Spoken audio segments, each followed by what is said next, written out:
जो कांग्रेस पार्टी का मंत्री जिसने विधानसभा के अंदर बोला कि इलीगल कंस्ट्रक्शन है, अनऑथराइज्ड कंस्ट्रक्शन है, डिमोलिश करनी चाहिए, और उसके बाद आगे बढ़कर के कहा कि यहाँ बहुत सारे लोग ऐसे आए हैं, हो सकता है बांग्लादेश से आए हैं, ये रोहिंग्या की कैटेगरी के लोग होंगे, और तहबाजारी में चारों तरफ जो हम देख रहे हैं कि लोग ऐसे हैं जिनको जानते नहीं, पहचानते नहीं। आज प्रेस कॉन्फ्रेंस कर रहे हैं, भारतीय जनता पार्टी दोषी है। मुझे कहा कि जयराम ने तो जो इनको मदद की है, पैसे मस्जिद बनाने के लिए पैसे दिए।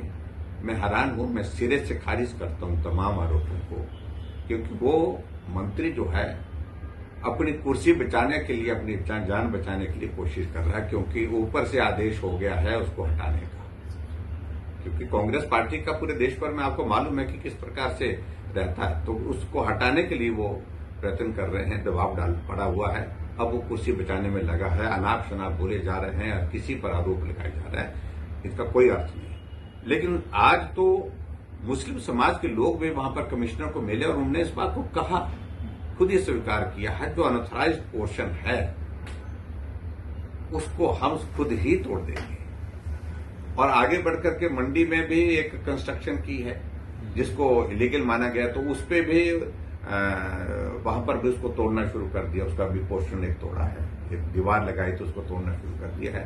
बाकी सारी चीजों को लेकर के अभी आगे क्या होता है उसका देखेंगे।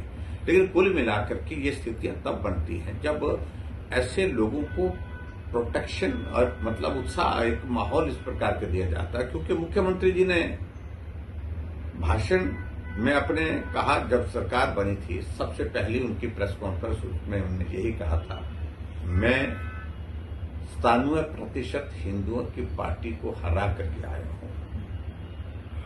और ये सारी बात शिमला में कही, दिल्ली में कही, जाकर के हैदराबाद में कही, बेंगलोर में कही, सब जगह कही उन्होंने। इससे फिर ऐसे लोगों की हिम्मत हौसला बढ़ता है और इसके कारण नुकसान हुआ है।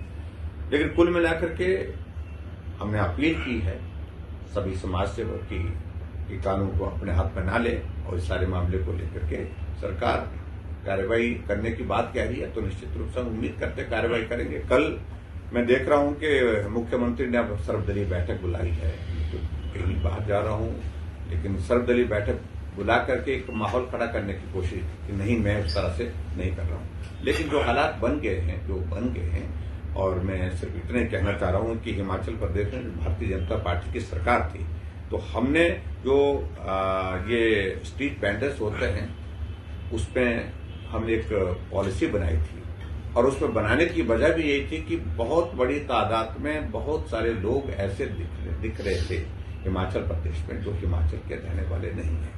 हमने कहा इनका वेरिफिकेशन होना जरूरी है, इनका आइडेंटिफिकेशन होना जरूरी है, और इसलिए होना जरूरी है कि हमें कोई आपत्ति नहीं, देश का नागरिक कहीं भी आ सकता है, कहीं भी काम कर सकता है, लेकिन हमें मालूम तो रहना चाहिए कि लोग कौन हैं, कहां से आए हैं, कहां रहते हैं, क्या इनका पृष्ठभूमि है, ये सब जानना जरूरी है।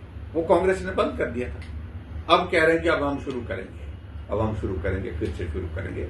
मेरे कहने का मतलब यही है कि इस सारे विषय को लेकर के अनावश्यक रूप से कांग्रेस ने हालात ऐसे पैदा कर दिए हिमाचल प्रदेश में जिसकी आवश्यकता नहीं थी।